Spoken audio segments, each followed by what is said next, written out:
Good morning, জানিয়ে আমি doctor Ashok Kumar Chatterjee আজ আপনাদের সামনে একজিমা নিয়ে কিছু কথা বলার জন্য উপস্থিত হয়েছি। একজিমা হলো এক ধরনের চর্মরোগ।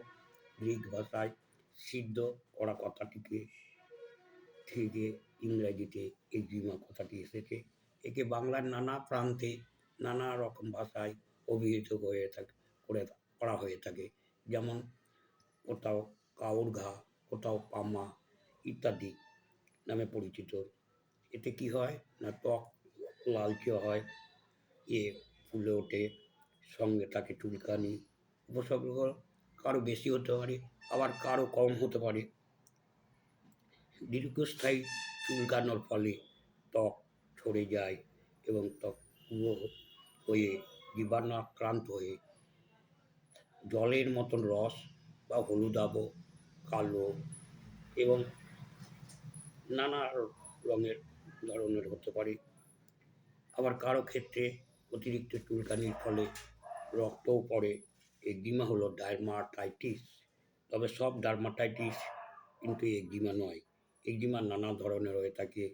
এক নম্বর হচ্ছে এটোপিক একজিমা।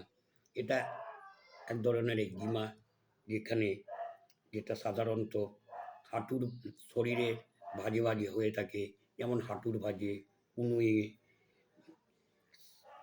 সামনে, বুকে, ঘাড়ে ও মুখেও হতে পারে। আঁশ পড়ে এবং চামড়া ফেটে যায়। ২ নম্বর হচ্ছে অ্যালার্জিক কন্ট্যাক্ট একজিমা।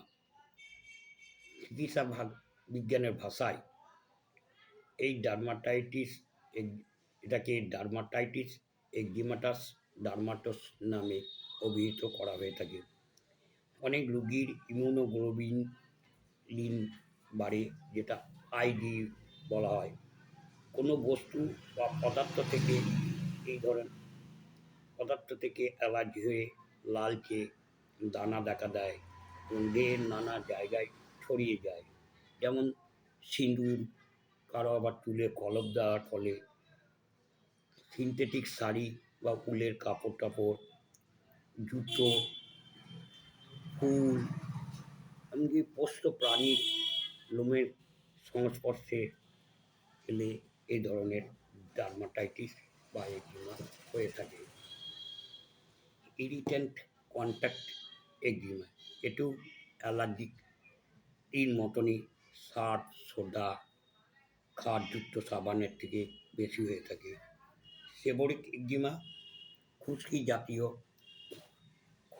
জাতীয় শিশুদের মাথার ত্বকে হয়ে থাকে। চুলে তেল দেওয়ার ফলে এটা বাড়ে। সব বয়সে একজিমা হয়ে থাকে। শতকরা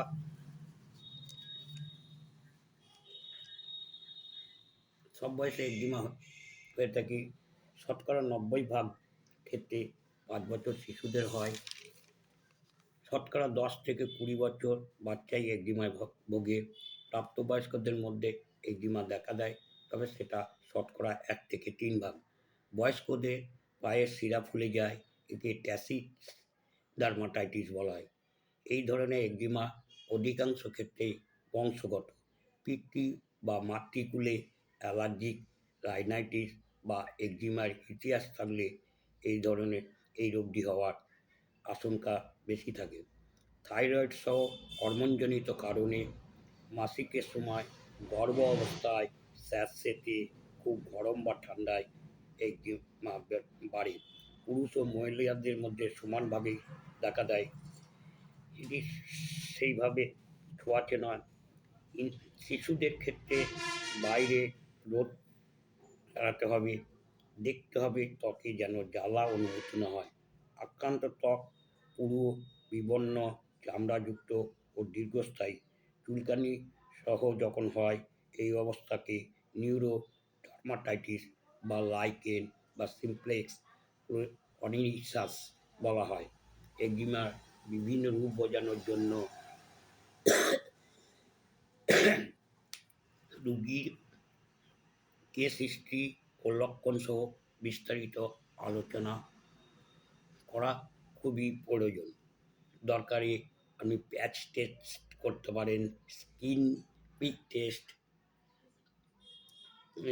কদাচিৎ স্কিন বায়োপসিও করা যেতে পারে। অতিরিক্ত গরম, ঠান্ডা, বর্ষার কারণে দীর্ঘস্থায়ী একজিমা শুধু শরীরের নয়, মনের ওপরও প্রভাব ফেলতে পারে। আমাদের এই হোমিওপ্যাথিতে একজিমার খুব সুন্দর ট্রিটমেন্ট আছে এবং লক্ষণযুক্ত অনেক অনেক মেডিসিনের কথা বলা হয়েছে।